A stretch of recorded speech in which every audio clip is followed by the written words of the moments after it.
systems go. Clear for liftoff.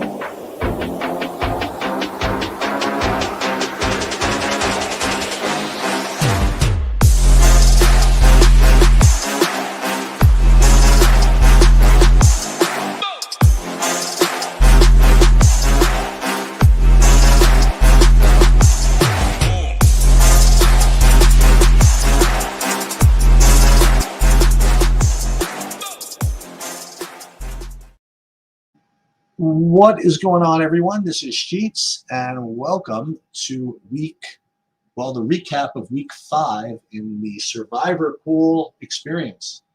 And I guess the season was kind of bereft of excitement for a while, and as the NFL tends to do, it kind of combined all the excitement into 1 week. So what we're going to do today is we're going to go over what we talked about heading into last week, and go over what happened. And there are a couple of things I do want to bring up that I think are very important with respect to last week that hopefully we can learn from.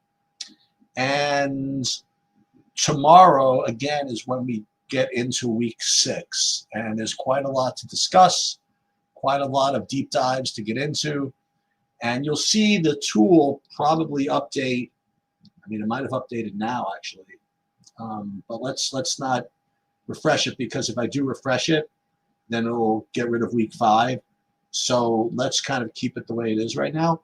And if it did update, then as a matter of fact, let me just see, just for the hell of it, on another tab, if it updated yet. And let's see.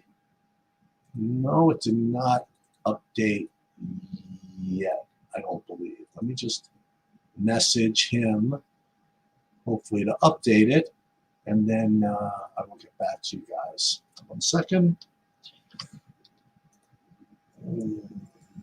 Please, a second.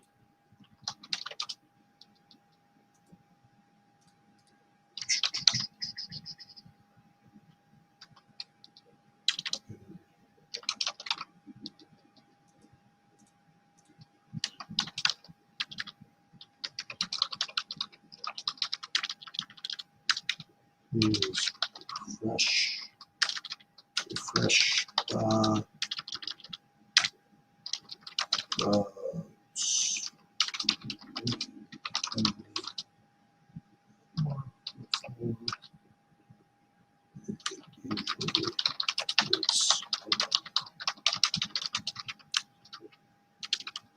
Okay.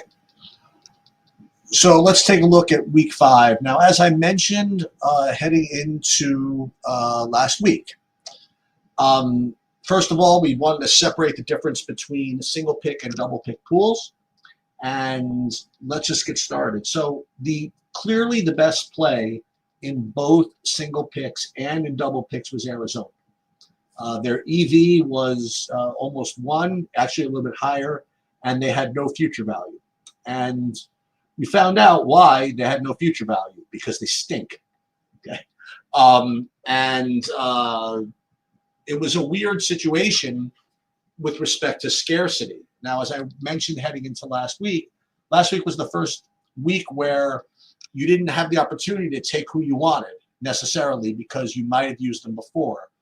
And I was very fortunate that there were entries that I had already used Arizona. That was in week 1 and week 2 that we discussed, because otherwise, if I had Arizona available, I mean, I certainly would have used them. They were certainly the top pick, in both single picks and in double pick pools.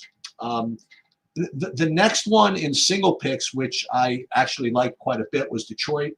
I thought that they were very, very solid. They did have future value, but I thought that their EV was strong enough to justify them in single pick pools. I wouldn't play a share of them, and I didn't in any of the double pick pools, but that was that. So let's talk about, I'm going to get to Buffalo and the Rams in a second. The next one that we talked about were the Colts.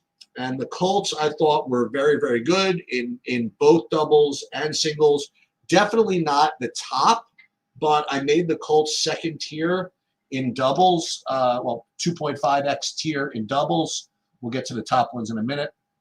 And I thought they were very, very reasonable. And then in single pick pools, especially with the Rams losing, I thought the Colts were pretty reasonable as well.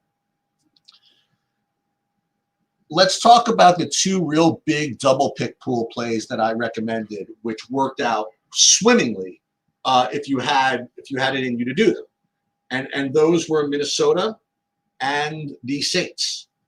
And it's very important to distinguish between what are good plays when there are only single picks to be made throughout the season, and what picks are good to make when you are going to be forced to make double picks in weeks 11, week 12, and beyond.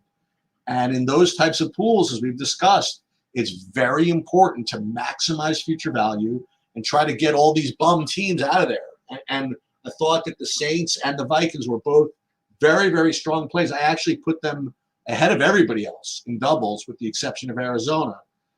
Minnesota was very, very sketchy all the way to the end. They ended up pulling it out. And the Saints, despite some early troubles, they actually won pretty comfortably at the end over the Giants. So if you did have it in you to follow along and play those two, you could have some very, very strong entries right now in some of those big splash pools with a lot of double picks, the SHIPIT Nation pool, etc. The other one that I thought was a good play in doubles, and only in doubles, was Seattle. I had them just kind of below those others. And if you got all the way down to Seattle, you got punished. They fumbled the ball in their last drive, and leading to a Tampa win. So let's talk about the other teams. First of all, Buffalo. I thought Buffalo was completely unplayable in all formats, in singles and in doubles. And just the problem was they were just so usable in 100 different spots throughout the season. So I thought Buffalo I didn't use them for a penny, and hopefully you guys followed along with that. They actually went down. But the real team I want to discuss here are the Rams.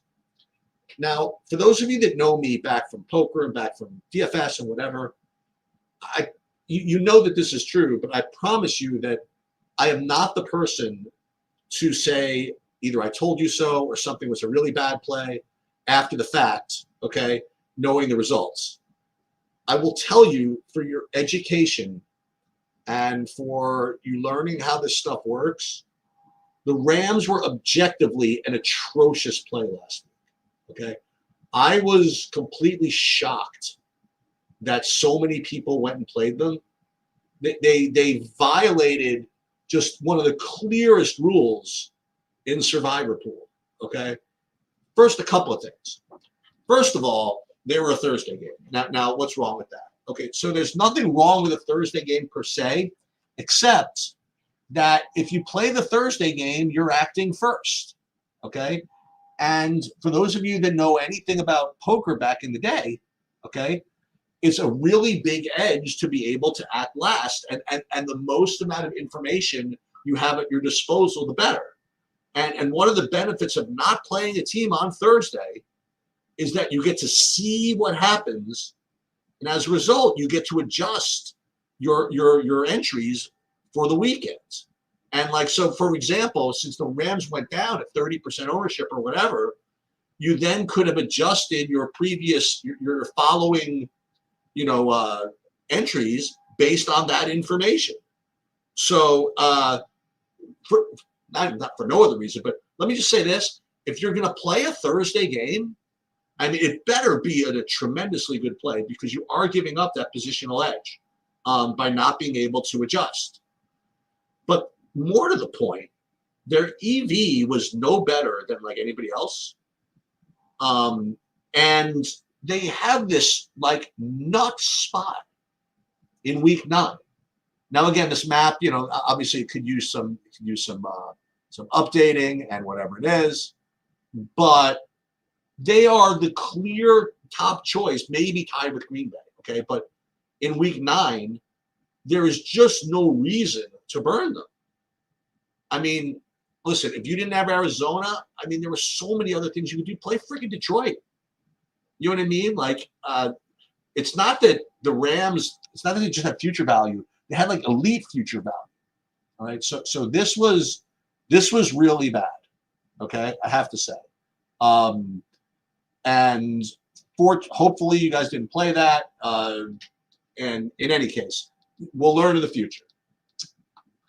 So let's go down and let's look at some others, see what else happened. There were some people that went with the Eagles. I shouldn't say I don't get it. I'm just gonna say I do get it. Just people play that. I mean, this is just not a good play. It's objectively not a good play. Their EV was like sketchy, and they have just light years of future value. This is a pay the rake play. I honestly believe that. And I have to say that there were a lot of people in some of the bigger pools, like in the circa pools and the other stuff, that like leveled themselves and decided they were going to play the Eagles. I mean, for no reason. I mean, they didn't want to play Minnesota at basically the same with basically the same winning chances and no future value, but they had no problem just jamming the Eagles with zillions of future value. So that's paying the rate. That's just bad. Chargers couldn't quite get to that. Dallas couldn't quite get to that. And that's pretty much the summary. Now, what happens with the pools, it doesn't matter which pools you're in. I mean, I would say that 50% of the pool got decimated last week. And in most pools, you're down to the final, like 1/3. Okay. Now, it may seem as though the pools got decimated, but quite honestly, through week 5, we're tracking pretty much the same as we have been in most pools, in most seasons. It's just that it just all happened at once in week 5, and everybody got away with murder in weeks 1 through 4, with not much carnage. So we're really where we're supposed to be in week number 5 or through week number 5. Let me just see something.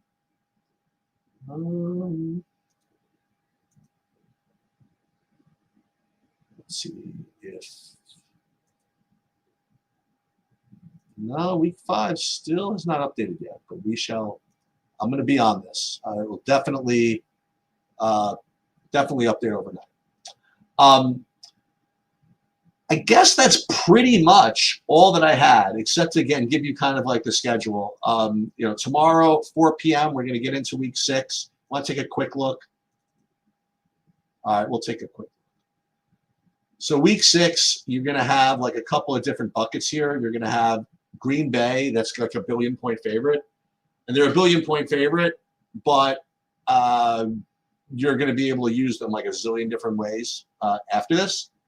And it's going to be a question of whether the EV generated from this week is enough to make up for giving up a lot of future value.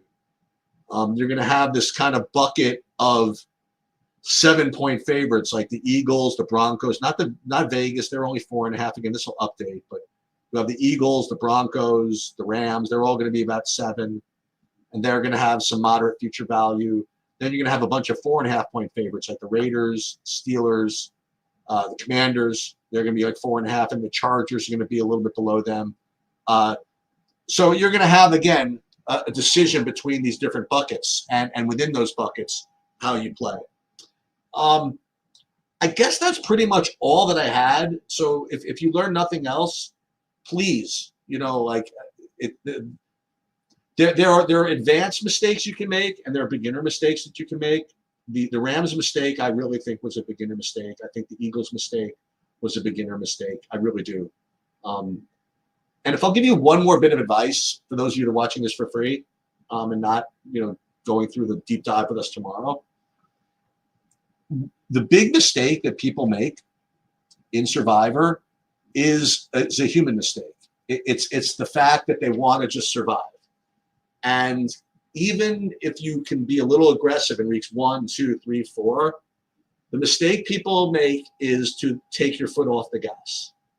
And yes, there's going to be a point where you play, high-owned teams, that are big favorites. But most people, even though they're willing to take gambles a little bit earlier, they give up on pushing that gas pedal too early. And if I'll give you guys one bit of advice that are not part of the premium show, once you're thinking of taking your foot off the gas, you should probably put it on a little bit harder. It's kind of like poker, you know, where you know to play aggressively near the bubble, but then some people, when they get there, they kind of tighten up a little bit. You should always play aggressively for a little bit longer than you think you should. Okay, that's pretty much all I have for today. We will, reset this tool, hopefully by the end of the evening, hopefully before that, and we'll have a lot to deep dive tomorrow. And let me see, any questions here? You say, what about D. Smith? No idea what that means. That's going to do it. Good luck, everybody.